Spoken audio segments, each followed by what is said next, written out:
and start. Well, I've met Quentin recently, but I've heard about his work from a number of people, and I think it's important at this moment in time for people to really understand what's happening around us, um, and think about that in a context of a nation rather than just your local community, but also realizing that we all have the ability to make a difference in the trajectory of our society, but we all have to take the time to listen, learn, and to engage. And in many ways, Quentin and team have been able to put together a winning formula that has allowed for a level of success,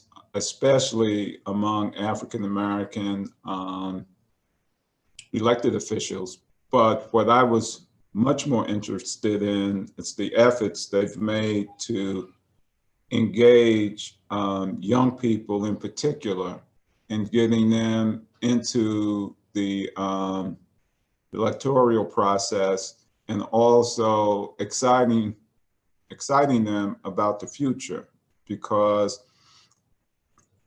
people spend a lot of time explaining why things can't happen. They spend a lot of time telling you how bad things are. And I always say to people, if you think you have it bad, talk to the person next door, and then you'll realize how fortunate you are. And with that, Quentin, you can take it away.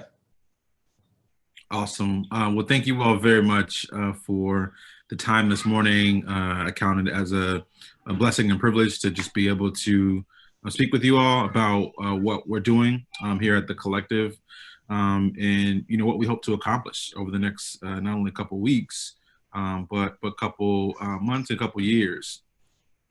So again, my name is Quentin James. I'm the founder and president of the collective. The collective is an umbrella of 5 now legal entities. So we launched back in 2016 as the Collective PAC, with a mission to do what we call building Black political power. We define power as organizing money and organizing people to accomplish, our goals and our agenda. And so we launched in 2016 as a PAC to, recruit, train, and fund Black candidates at the local, state, and federal level. One stat that you all may know, may not know, is that when we were thinking about launching this, one of the things that was very eye-opening is the demographic information of our current leaders who are in public office. So right now, 90% of people who are in an elected office in this country, 90% are white. 95% of the prosecutors who are elected in this country are white. And 90% of the sheriffs who are elected across the country are also white.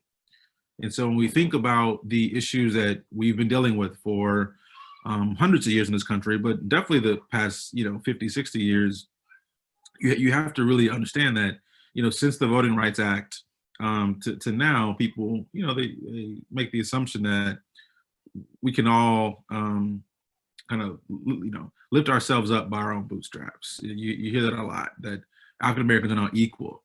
But when it comes to the public policy making landscape around the country, we are not. We are underrepresented. And so we launched in 2016 to be a vehicle to raise money, to recruit, to train, to fund candidates, to step up and to be elected into public office. If you are familiar with, our current process in terms of the 2 candidates running for president and those running for vice president, you'll remember that Kamala Harris dropped out of the Democratic primary, and so did Cory Booker, so did Deval Patrick, with the notion that they could not raise the requisite amount of money to stay competitive. One could argue that obviously they needed some more votes and some more wins in some of the primary states. But the fact of the matter is, when we talk to Black candidates around the country each and every day, each and every week, they all point to a lack of financial resources to be able to compete in a new political landscape that requires you to and expects people to have and spend unlimited resources to get into public office. After the historic election of Barack Obama, Supreme Court made a decision in the Citizens United Supreme Court case where they have now ruled that money equals free speech. And so for all of our elections, we can spend unlimited amounts of money supporting or opposing candidates. And that creates both problems and opportunities for our community. And so our PAC is continuing to operate. We've endorsed over 150 candidates this cycle. We'll probably get up to 200, again, local, state, and federal.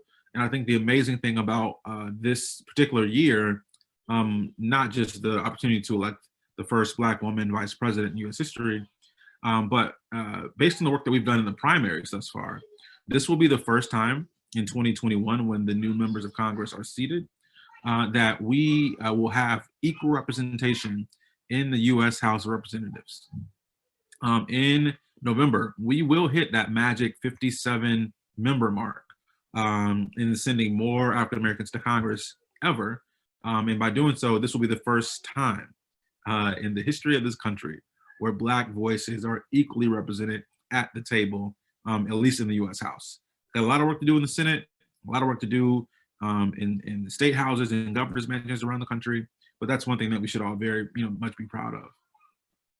In addition to the candidate work, which I've talked about a little bit too long now, we have a 501c3, a 501c4 that engage in Black voter turnout. What we realized in 2018, particularly after the races down in Florida and in Georgia, is that we can't simply raise money for candidates and back their campaigns. We also have to engage Black voters in a way that we just haven't seen happen before. And so we launched our C3 and C4 to do that work, to register voters, to engage them online, to spend money talking to them about their issues. And we've had some success. We saw a 20-year decrease in Black voter turnout in 2016 due to lack of investment from party leaders and organizations that kind of say they do that kind of work. But fast forward to 2018, we did see an uptick in Black voter turnout in the primaries. And I think we're heading towards a situation in 2020 where we will see Black voter turnout getting back to those pre-2016 numbers. Not sure if it'll be 08 numbers or 2012 numbers, but I do think we will see an increased Black voter turnout this cycle. What we've been doing, we are currently running the largest African-American voter registration program in the country. We've currently registered over 100,000 new Black voters this year. This coming Monday is a major voter registration deadline in states like Texas, Florida, South Carolina, Georgia, and Ohio, and others as well, including Mississippi and other southern states. And so our work will continue for the next few weeks to try and reach 250,000 new Black voters on the rolls. We know in 2016, the election was decided by just under 77,000 votes in the states of Wisconsin, Michigan, and Pennsylvania. And so our job is to make sure that we not only get Black voter turnout back to pre-2016 levels, but that we engage new Black voters, young Black voters, those voters who didn't show up in 16 and 18. And COVID-19 has presented a lot of opportunities and challenges to that kind of work. Our voter reg program again is running. We're also running a massive GOTV operation, which stands for Get Out the Vote operation, targeting those what we call drop-off voters, voters who may have voted in 08 or 12, but didn't show up in 16 or 18. And what COVID has done is it's made states understand that if you do want to control this virus and allow people to still exercise their right to vote, you have to expand access to the ballot. And so we've seen historic changes in election laws, allowing for people to vote by mail, allowing people to vote early in person for extended amounts of time.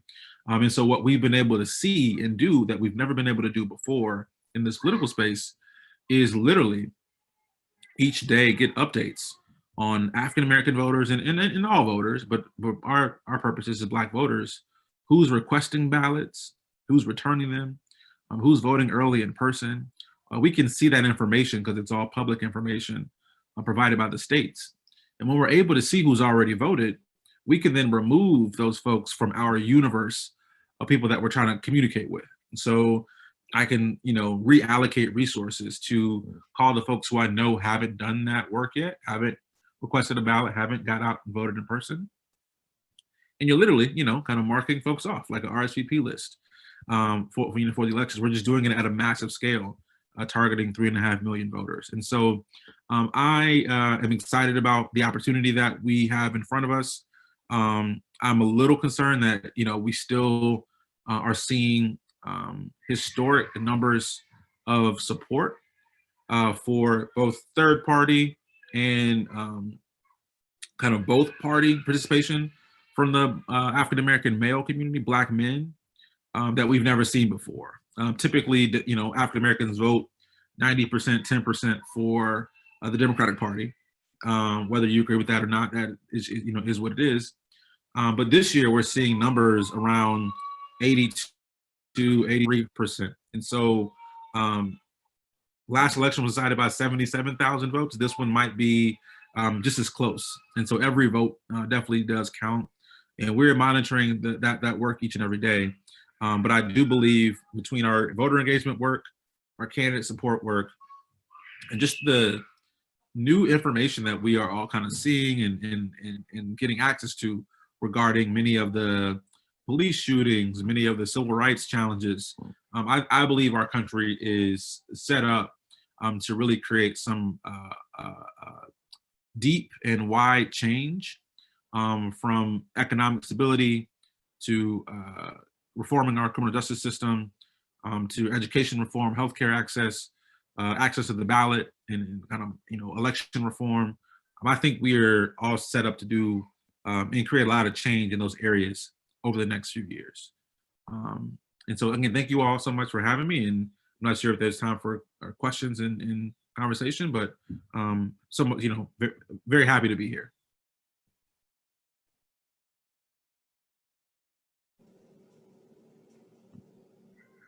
Quentin. Yes. This is Thelma Duggan. Now, you being from South Carolina, I know you have a special interest, as we do, in Harrison. Yes. What do you, Harrison is running, just for everybody's information, Harrison is running for Senate against Lindsey Graham. Mm-hmm. He's African-American, and the polls are looking very good so far for him. Mm-hmm. And wanted to know, what are you doing? What is the collective doing to be helpful to Harrison? Yeah, so we've been supporting Jamie since last year, and he's been a friend for longer. So we are running a digital program targeting African-American voters to vote early. And so we've probably spent at least $200,000 in that program. We'll probably spend another $200,000 or $300,000 targeting Black voters. Jamie's doing amazing. He's come closer than any other Democrat in that state running for Senate in past 2-3 decades. But also his fundraising has just been historic. I mean, he's outraising a Republican leader. And so that's, again, just great signs. The race is structurally set up for him to have an upset. My one concern there is he's underperforming with African Americans, meaning too many African Americans in South Carolina don't know Jamie Harrison. They don't have his name ID. Will they come out and vote for him? Probably, right? But like in the polls, he's just underperforming there. And so we need to do, which is why we're running our program, a lot better job talking to Black voters in South Carolina about the importance of the race. He has swung and is swinging enough white voters there, but we have to make sure that Black voters, especially those who don't show up in presidential cycles or midterms, know the importance of their vote and the opportunity that's in front of them. So that's what we're a little bit more concerned about. Is a lot of the consultants and national organizations are like, yeah, let's peel off moderate Republicans, and that's important, moderate white voters. But if he's going to win that election, he has to have historic turnout among Black voters. And so that's the gap there, which seems counterintuitive because it's South Carolina, but that's actually what the data is showing, is that, and you got to realize, like, the Biden campaign isn't, playing there. Like campaigns play there in the primaries, but they kind of stopped their spending in February. And so since then, it's kind of just been Jamie Harrison. And so you need a national movement talking to Black people in that state for him to pull the upset off. So what can we do to help him? Yeah, I mean, I think if you all have access to, networks of volunteers and donors as well, to say we want to, not only people are supporting him financially, but say we want this money to go towards talking to African American voters. I think that'll be really critical. And then pushing volunteers, to set up phone banks, to send postcards, to do the text messaging work, to talk to Black voters. That'll be critical. We have a universe in that state of about 340,000 African Americans who are registered to vote already, but who didn't show up in 2016 or 2018. And so it's that universe of people. We got to move, 20% of them, 30% of them to come out and vote again. And if they do, that will be the difference maker in that election. I think he's probably maxed out in terms of getting the white support that he needs, which is great. But it'll be young Black voters and drop-off Black voters who take him over the top. Is Congressman Clyburn actively doing anything there? Yeah, big time.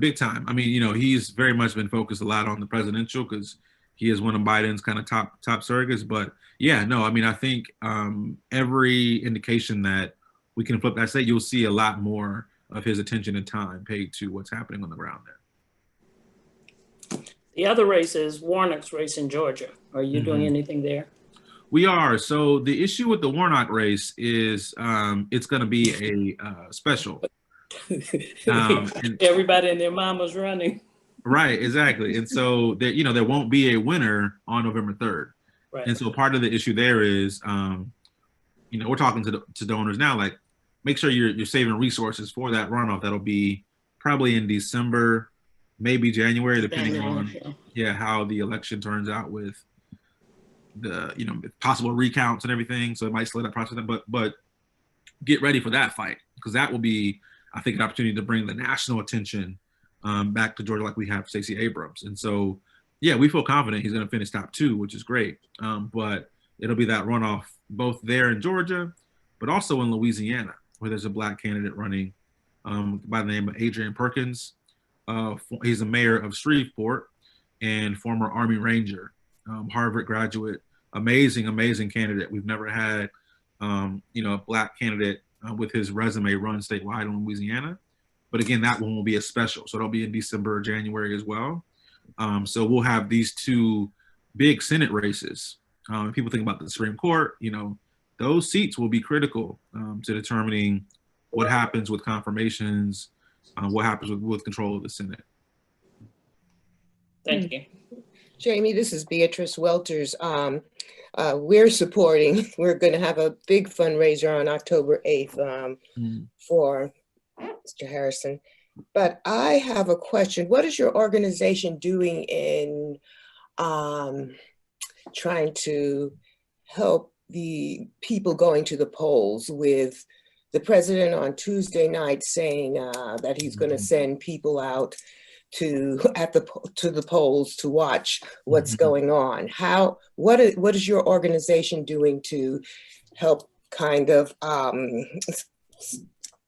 navigate through that fear? Right. Yeah. So to be honest, we haven't figured out how we're going to try to protect people, right, when that happens, because we saw that happen in Virginia about 2 weeks ago when they had their first weekend of early voting. They were driving pickup trucks with Trump flags around the parking lot and out there. I was there. Yeah. First day. It was crazy. It is ridiculous. And so we're going to see that continually. I think the opportunity we have and what we're focused on, we're doing a weekend of action, October 23rd, 24th, and 25th. It's in about 3 weeks. So in many of these cities and states, the NFL and NBA arenas are now early voting sites. So for instance, in Milwaukee, the NBA arena, in Houston and Dallas, NBA arenas. We're not quite sure about Atlanta yet. They're using their arena on election day. We're not sure if it'll be used for early voting. But the idea here is that we want to get as many African Americans as possible to show up and vote on those 3 days before Election Day that we can. They're calling it National Vote Early Weekend, National Vote Early Day, and because that will be the first Saturday where the majority, not majority, all of the swing states, Wisconsin, Michigan, Ohio, Pennsylvania, North Carolina, Georgia, South Carolina, even Florida, Texas, because it's, we have a shot in Texas as well. Those states will have polls open Friday, Saturday, and Sunday. And so we're asking our churches to do souls to the polls, and not just one bus. Take the entire congregation to go vote together in these places. We're gonna have food trucks passing out free food. We'll have DJs playing music. We want it to be a cultural festival that weekend, that Friday, Saturday, and Sunday. And so we believe if we can get as many people voting early in person as possible, we can prevent some of the planned disruption that will be happening on Election Day. We know that white voters and Republican voters, they vote on Election Day, November 3rd. Trump is counting on that so that he can say that night, oh, look, we're up by 1 million votes in Florida. Well, maybe, but you have 10 million votes that are in the mail, right? And so just that understanding that they're trying to pull a fast one over us. And so, we're no longer pushing vote by mail. That ended for us October 1. So if you've requested your ballot, get it, sign it, fill it out correctly. We're talking to folks on the phones about how to fill it out correctly. That's great. But now we're figuring out how to plan, make a plan to vote early. So the weekends, like here in Ohio, we start voting early on Tuesday. And there's only one place to vote per county, though. And so we've also partnered up with the ride share app called Lyft to provide free rides. We have a code you can use in every state to get a free ride to go and get back home to either drop off your ballot if you don't trust the mail service, or to go vote early in person. And so our strategy there is let's just what do you say? What's the saying? Vote early, vote often. Yeah, vote early, but put some easy points on the board, right? Easy points early, build a big lead that they won't be able to catch up to on Election Day. So we don't have to worry about the disruption. They could plan that then, but if everybody's already voted, then it won't be any ruckus. Quentin, talk about how you're engaging young people on a continuous basis, so that they so engagement becomes a part of their life versus this episodic thing around elections. Right. Yeah, I mean, it's really important. And what we are trying to also make sure folks understand is that, there's a career path in politics as well. So, not just what do you do as a citizen in terms of voting and then being an advocate or lobbying, that's important, but, there are career paths, right? Think about all the jobs, whether it be local, state, federal, of folks who literally work for members of Congress or city council people. And so we have a training program called the Black Campaign School that we run every year, which is dedicated specifically to recruit and train not only candidates, but campaign operatives and what we call policy staff to get an understanding of, here's how you go from protest or anger to literally writing policy, but then building a network of folks around the country to implement that same policy city by city, state by state. And so that's our kind of core leadership development program that we run, targeting young folks to say, to your point, we all know voting is only one step in the process. Like, here's what really goes on behind the scenes and how you can make a difference in that. We also partnered up with the artist, his name is Yellow Pain, and he has like a new schoolhouse rock song out. And so we're helping promote that, art and that musician to, again, talk to folks in a way they understand that all of us focus so much on the president or the mayor or the governor, and that's important, but they don't actually write the laws. And so you've been seeing a lot, recently about a Black agenda. Ice Cube has this contract with Black America, and you got many of these kind of young radio hosts talking about holding the Black vote hostage because they don't know what people want to do on the Black agenda. And it's important to hear from the presidential candidates about, their ideas, their policies, but they don't actually write the policy, right? That's a congressional decision or a city council decision or a state house, state senate decision on policy. And so trying to get folks to understand that at scale is step one in that process, to understand November 3rd is the start of the process to create change. You have these folks who have been elected now. They've had their own ideas. You have your own ideas as well. Now you need to force them to act on what it is you want them to do. And so, yes, the protest movement has been historic, the largest that we've seen in the country's history over the past couple of months. But we now have to turn that into electoral and policy change. And so our Black campaign schools, one way we're doing it, talking to artists and celebrities, another way we're doing it. But part of the issue as well is we need the major parties and the major organizations to also continue to invest in this work in 2021, in 2022, and not just the presidential years. The amount of folks who are calling our phones, now versus 6 months ago, is a challenge, right? We understand the urgency of the timeline of the calendar, but it's that thought process that you mentioned, Mr. Walters. Like, we have to get folks thinking about this stuff year round and not just 30 days out from the election cycle. Zane, I think you had a question. Yes, Quentin, this is Zane Cypress. The question that I have deals with, I guess you can have Blacks who are engaged in the process, whether you're supporting candidates and things like that, but you're located in areas that are already, I guess they're already blue in a way. Because before this session came on, I reached out to my network to ask them, like, are you familiar with this group?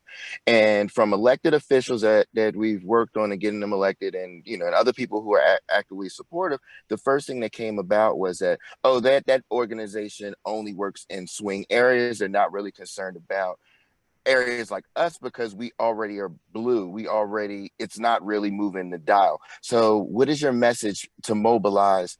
I guess you have Black leaders in areas that are not on your high priority agenda in a way. Yeah, it's a great question. And one of the things that we'll be rolling out, if not this week, then next week, we are launching a new platform called blackcandidates.com. And so one thing that we've realized over the past 4 years, we've had some great success elevating a small number of candidates, but how do we get to scale and elevate all Black candidates who agree with our policy agenda, obviously. And so we're launching a platform called blackcandidates.com, which will be a portal where you can find and support Black candidates from all throughout the country. Put in your state, put in your city, put in your issue area. You'll be able to put in affiliations, like, who's a member of Alpha Phi Alpha, or who's a member of the links, or whoever it is. So you'll be able to find these candidates to support them through your dollars, but also through your time, right? You can connect directly with their campaigns to volunteer. And so that for us is an answer to part of that question, right? Of like, it's important that we talk about these opportunities to elect the first Black vice president or the first Black governor here and there. But it's also critical that we have, progressive Black voices on city councils in our urban cities, right? Or in these places, because truth be told, the issues that we face are bipartisan, right? I mean, I think that's part of the reason why Donald Trump is doing really well with a small sliver of Black men, is because that argument is true. Like, the Democrats and the Republicans have failed African Americans. Now we can say that without, sacrificing our sanity and voting for folks who don't have our best interests. But that statement is true. And so if that's true, how do we then, to your point, move forward by creating change, both from like red to blue, but also from, moderate blue or folks who don't really care about our issues blue to those who do. And so this new platform will allow us to do that, both from a money perspective. You can give directly to those candidate campaigns all at one time. So essentially you can say, you can find, 30 candidates from different states, different levels, and give to them at one time, one transaction, and split it how you want to split it. That hasn't, we haven't had that kind of platform before for African Americans. And so that will be a little bit of an easy process to build out and to allow folks to engage. But so that the money piece, but also the volunteer time, as you mentioned, right? Is like, I'm in California. I'm not really volunteering for anybody. I want to make calls to, some of these important places in the election. You'll be able to do that as well. But also say, hey, I'm in California, and you might think of us as a blue state. We have a really progressive Black candidate running for DA or running for Attorney General, whatever it might be, to also have it go both ways. Okay, thank you. Yep, great question though. Jason, you can ask your question. For sure. Thank you so much.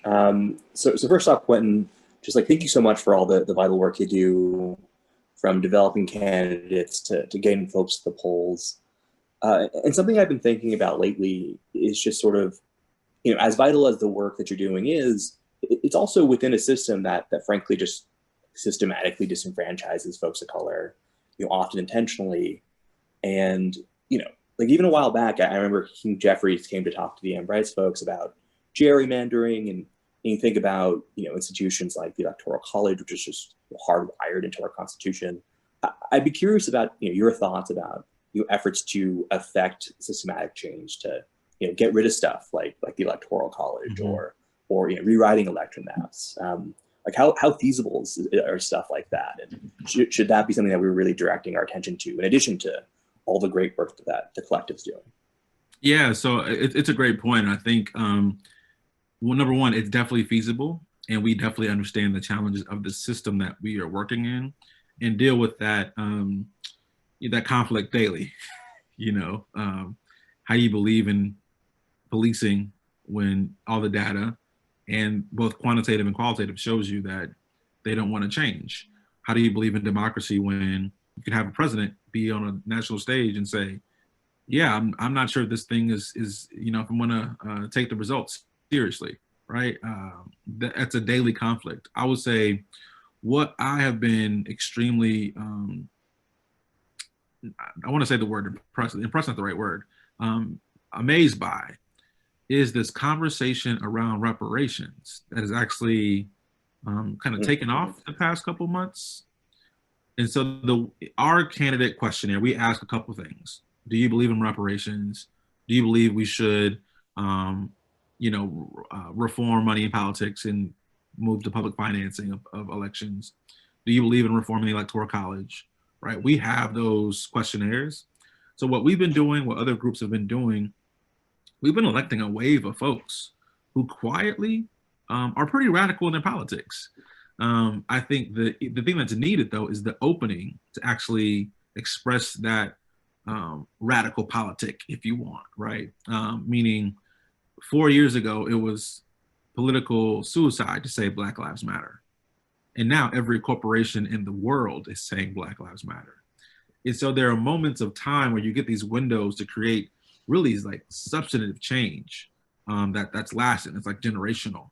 And so I think we will have those moments in the next decade or so, not only around, again, if slavery is our original sin as a country, dealing with that is like priority number one. So we can deal with the reparations issue. That'll be really interesting, right? California just passed a law kind of getting ready to make that call, right? Some cities like Tulsa are thinking about how they respond to their history. And so that opening is there around that issue. If it's there for that issue, like the biggest issue, the Electoral College or, gerrymandering, those are, in my opinion, smaller political decisions that we can come to. You've seen some states move towards, and cities move towards public financing of elections. They've moved toward this ranked choice voting, right? Which is, again, very different from how we think about politics. And so those things, in my opinion, are definitely possible.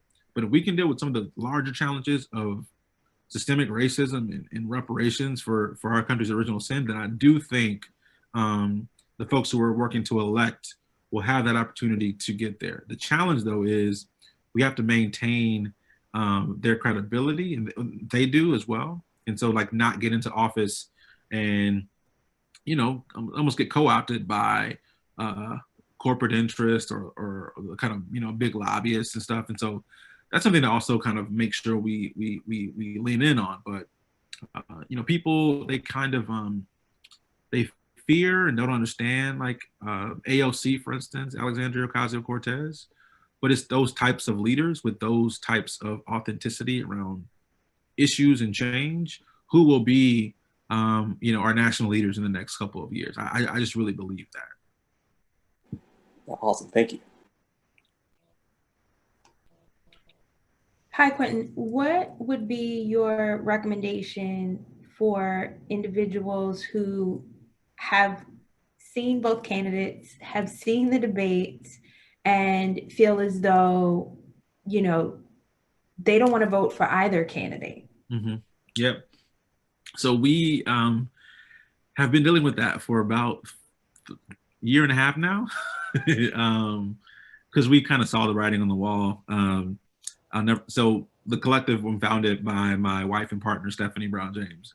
Stephanie went on ABC January of 2019. They asked her, who do you think will win this thing? It'll be a Biden-Harris ticket. I think a lot of us kind of had that inkling. Whether or not we were like bullish on it, we kind of knew that was going to happen. So we knew the issues with those two candidates from the beginning. Our strategy has been and will be for the next 32 days is to not try and change people's hearts and minds. We don't have enough time or enough money to break down the political system and the value of people's votes and all that. Like, it is what it is.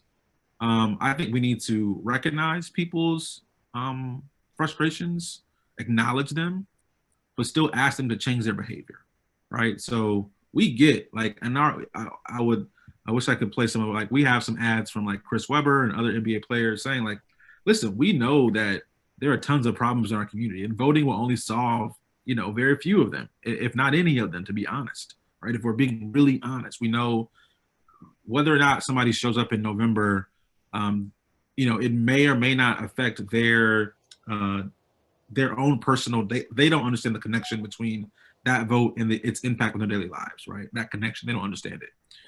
We need to acknowledge that, but say like, in spite of that, I need you to move the ball forward, right. Take a step forward, right? Like it's not going to win the race, but it is a step in the right direction. That's kind of our messaging there is we need you to vote for the candidate who has the best shot to make your life better. And I think we all know who that candidate probably is. People, they get it.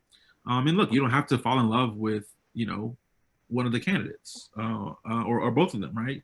It's not a question of, getting married to somebody. This is really excuse my language here, but I'm just being real. It's how we talk to young people. Like, this is a one night stand. We need you to, do what you got to do for one day, and then we can go back and have a conversation around how the system is really jacked up and we got to change it and keep doing the work. But for this one day, I need you to do what we need you to do. That's kind of how we're talking to young people about it and not trying to change their mind about the system because it's broken. It is fun that you cannot talk to young Black people about, this system being there to support them and to protect them when they're watching what happened to Ahmaud Arbery or to Breonna Taylor or to George Floyd and right? And so we got to level with people and just say, yeah, it's broken, but let's fix it a little bit. Let's do the little thing that we can do right now and keep working towards that broader change over the next few months and years and decades. Quentin, my name is Tom Ellett. I used to work with the AnBryce undergraduate program. And my question to you, great work. Thank you for your commentary today. How do we get underrepresented students to potentially do an internship with your organization or summer opportunities? Are there paid opportunities for students who are thinking about politics as a future? Oh man, Thomas, thank you for that question. So that's a really big passion of mine. I didn't go into this a little in the beginning, but just briefly. So I got my first entryway into, I'll say this work was when I was 15 years old. Me and my friends were at the movie theater and like walked to the McDonald's in the parking lot.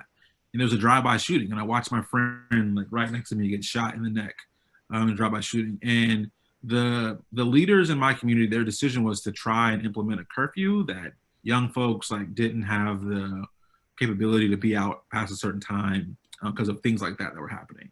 And so we engaged them, and from that situation, I got involved with the NAACP, and my activism kind of took off. by the time I was 19, I got hired by the Obama campaign to work in South Carolina in the primaries. And so I actually, dropped out of college for a year to travel the country to work on the Obama campaign.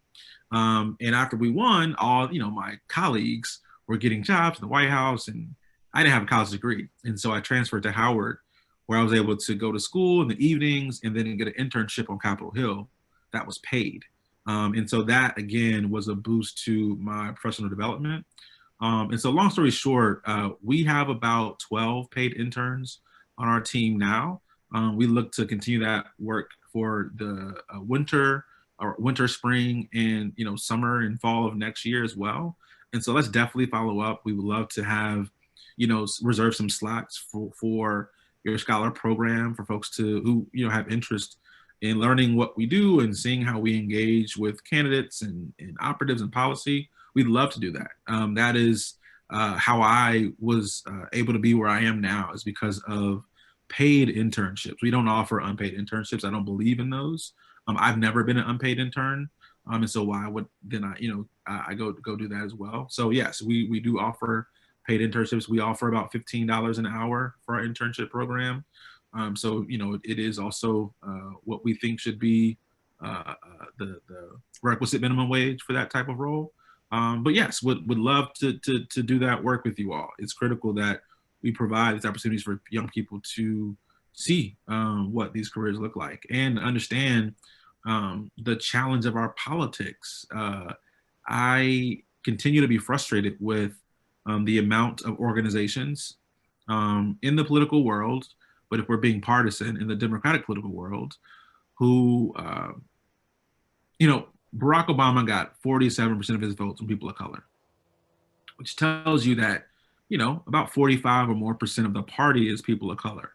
I wish our organizations reflected that, from their leadership to their makeup, and they just don't. And so long story short, yes, let's definitely do that. It's a passion of mine to make that kind of work happen. Thank you.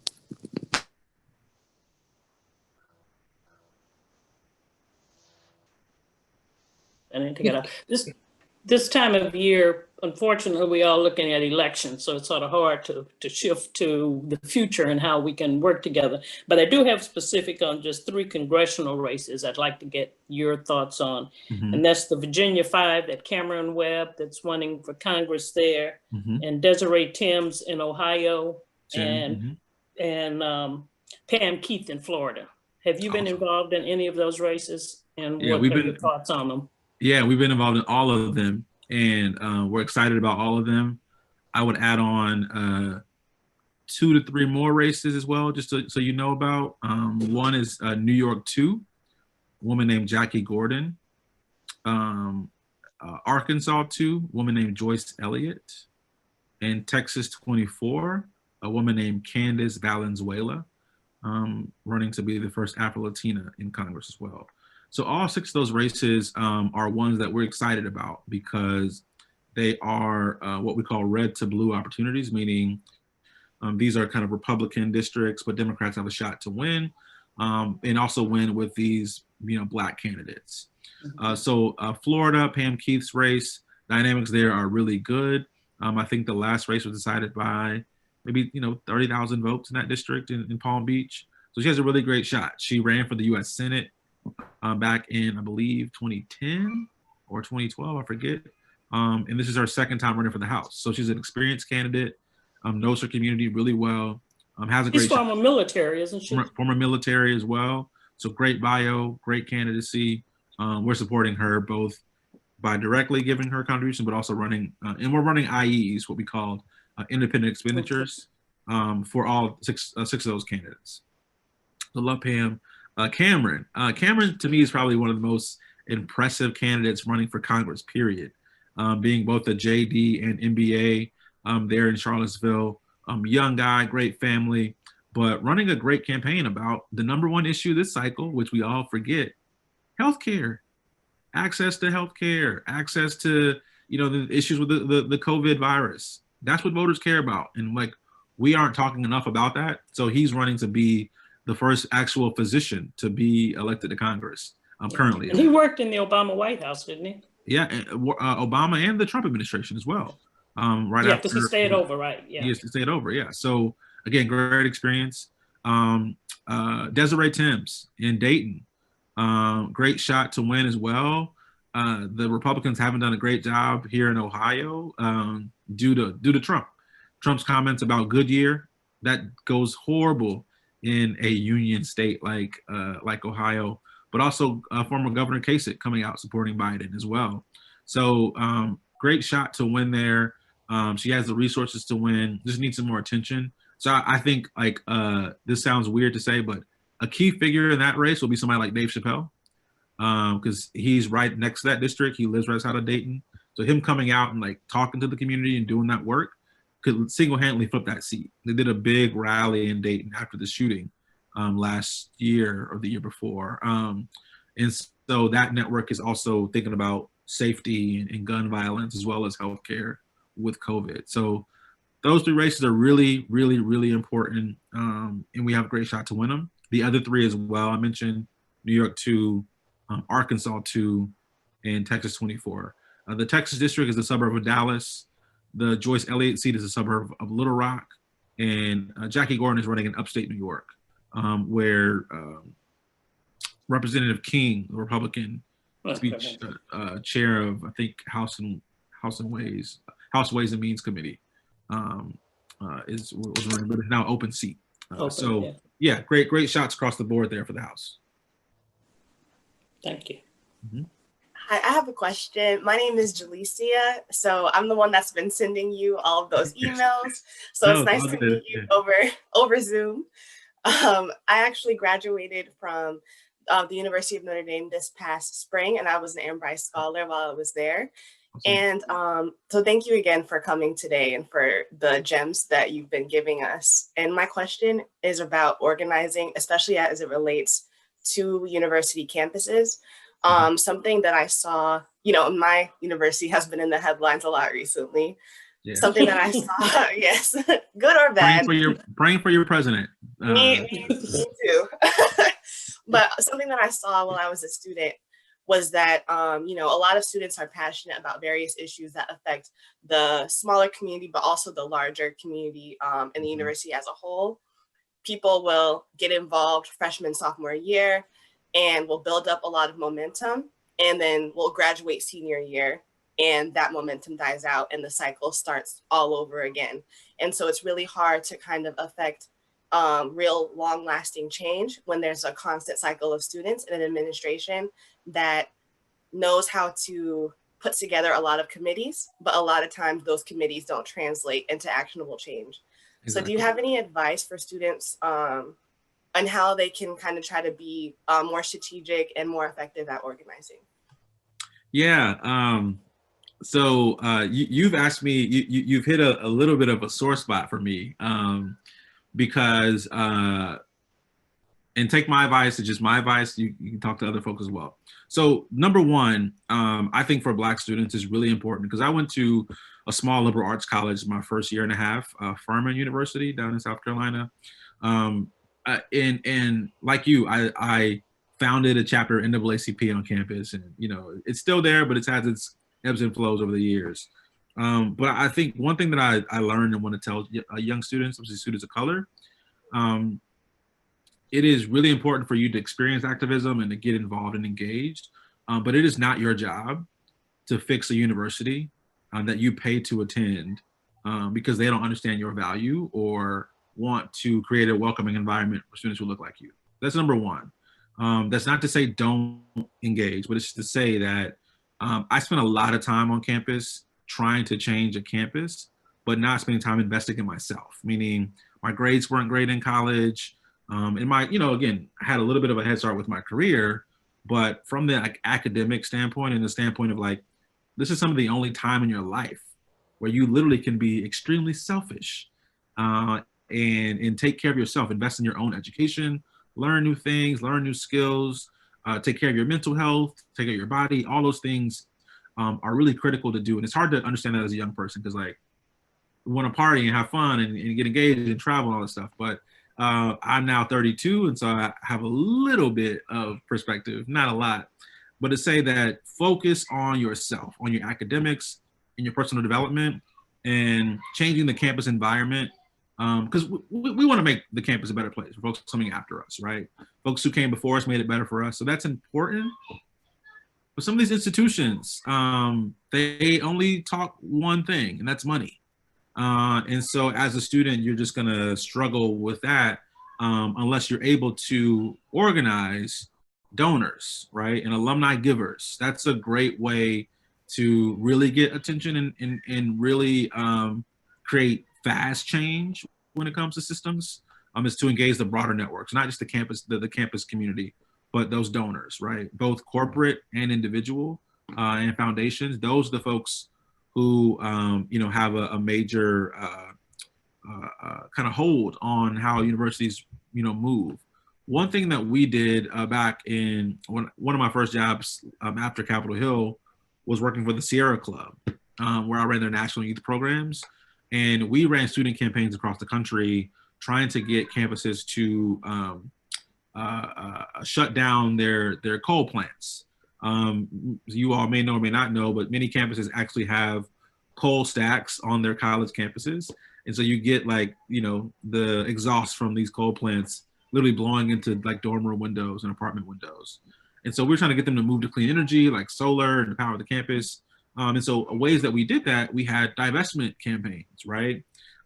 Getting university donors and supporters to say, we want you divested from the coal industry, right? So you go after their stocks, their bonds, their endowments, right? That's when you start getting major movement. And so kind of coming from the civil rights and like racial justice background, that very much happened in the 80s, right? Around South African divestment, but we haven't really seen that type of justice movement since then around, are you invested in private prisons? Are you invested in prison labor? Like thinking about things like that is another way to get their attention.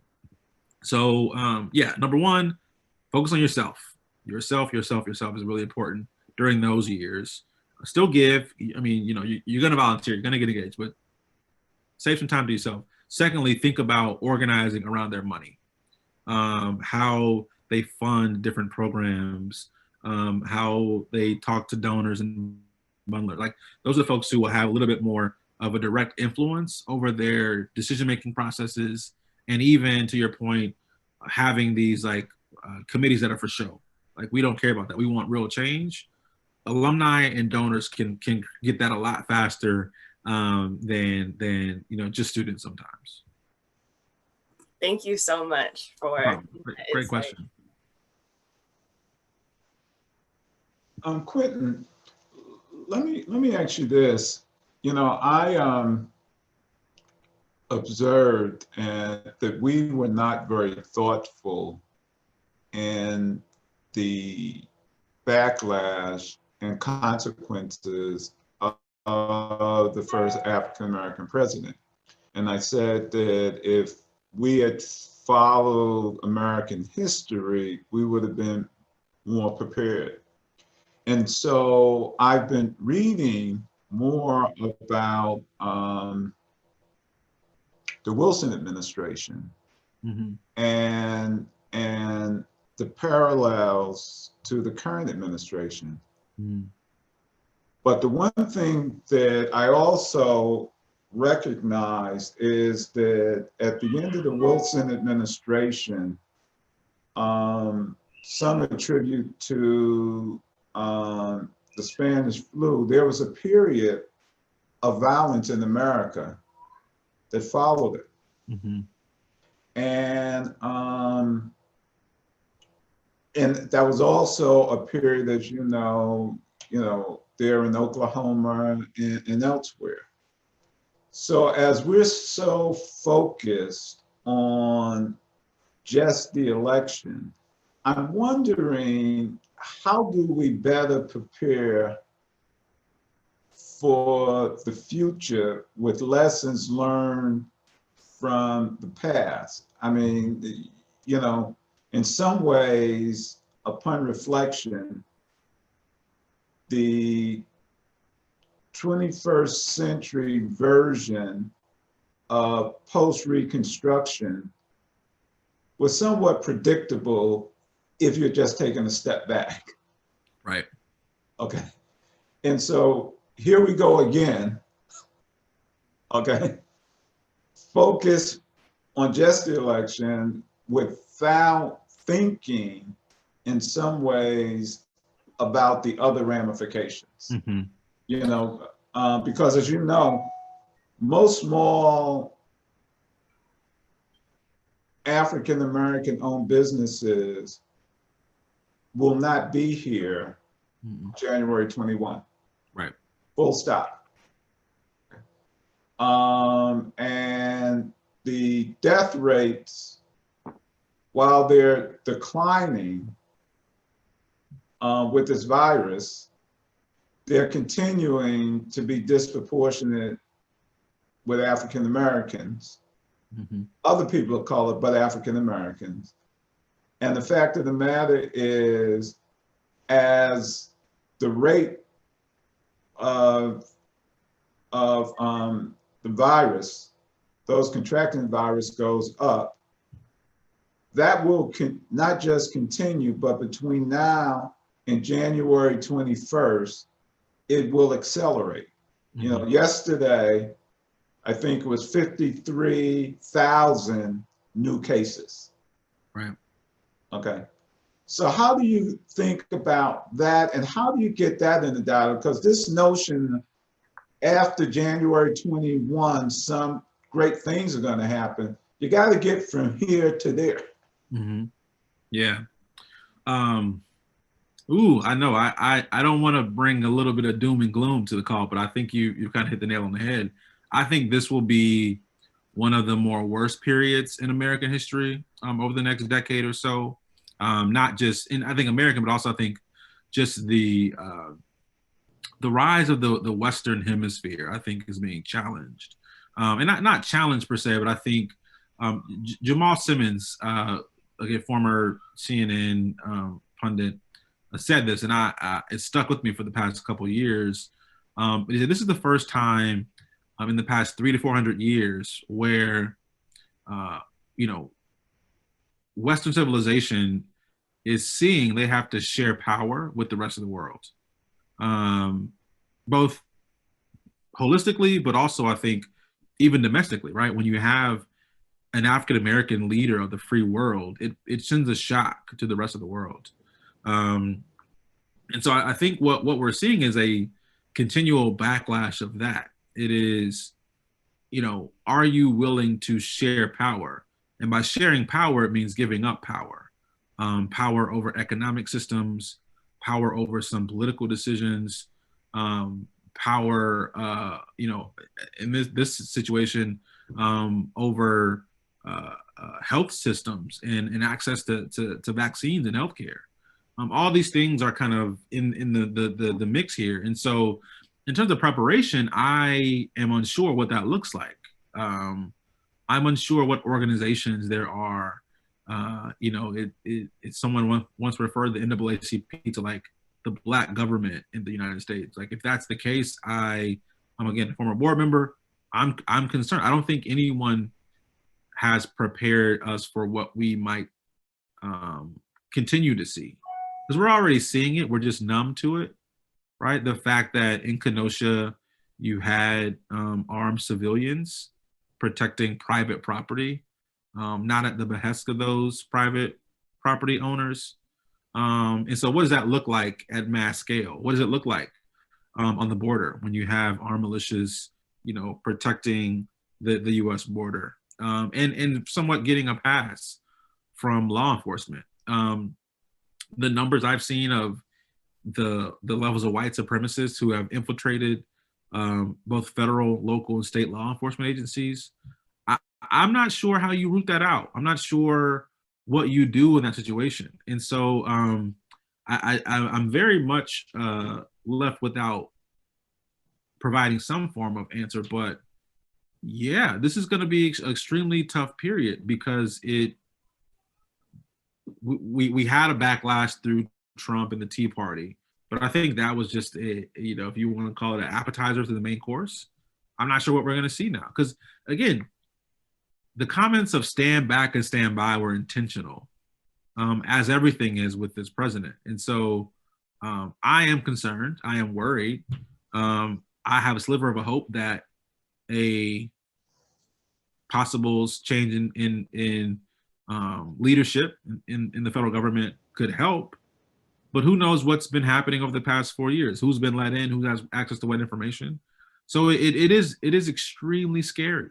And I'm not sure what preparation we can do. I mean, yeah, I'm kind of stuck. Okay, so let me give you a thought to help. You know, one of the things that I've kind of learned, if you can raise an issue, okay, with people, so it starts to become part of their consciousness, when it occurs, it's not as traumatic, okay? Because people have a tendency to say, you know, I knew something like that could happen versus how could this happen? And the difference in those two scenarios, okay, can provide a certain level of stability. The other thing that I think would help, and people like you can be very instrumental in this, we need to press all these candidates, starting with the presidential candidates, to understand on November 4th, they have to have and articulate a plan. The same way they are planning a transition for government, they need to plan a transition to help African-American businesses and vulnerable populations, whether it's through the bully pulpit, whether it's through taking all these super PACs and saying after November 3rd, all the money raised will go to provide loans, financing, shelter, rate abatement to these businesses, to families who are without employment, okay? Because the reality is, as you know, the more people think a candidate is going to win, the more money they give him or her, even if they don't need it. Right. So they should have we should force them to have a plan now for their excess dollars, okay? And have that transition. That's something that would be uplifting and be meaningful for people. Yep. And if we start talking about it now, okay, because I just was listening, they're trying to raise $12 million for their governmental transition. Well, you know what? A like amount. Right, right, exactly. You know, and that will go a long way to helping people be a little more optimistic, in my view. Right. No, I believe in that. Thank you for that. I think this has been wonderful. We have an hour. It was only an hour, right? We're a little bit over an hour, but I think this has been wonderful information that you've imparted to us. We definitely will be back in touch with you. And I just probably want to say, I was going to ask you another question, but the time doesn't avail itself to that. But I just wanted to leave everyone with this thought. Yesterday, I was on a fundraising call, and the last words before we left was that we need to make up for those voices, those 250,000 plus voices that are not going to be able to vote because of the COVID virus. We need to make sure we provide voting for them. I just thought that was something. Yeah, it's powerful. Tony, you want to say anything else? No, I appreciate you taking time And I appreciate all of the questions, and we'll have to do more of this. And Quentin, I'm going to give you a call right after this. Okay, perfect. Yeah, I apologize I was late. It's my 5-year-old's birthday today, so we're. We wish him a happy birthday. Happy birthday. Is it a he or I said he automatically? Carter James, and that's Carter G. Woodson. Yep. Oh, okay. Well, congratulations to him. Thank you. You should have brought him here so we could have sung happy birthday to him. Oh, he would have taken up all my time talking to you. Okay, take care. Awesome, Thank you so much. Yeah. Okay. Thank you all. Bye-bye. Bye.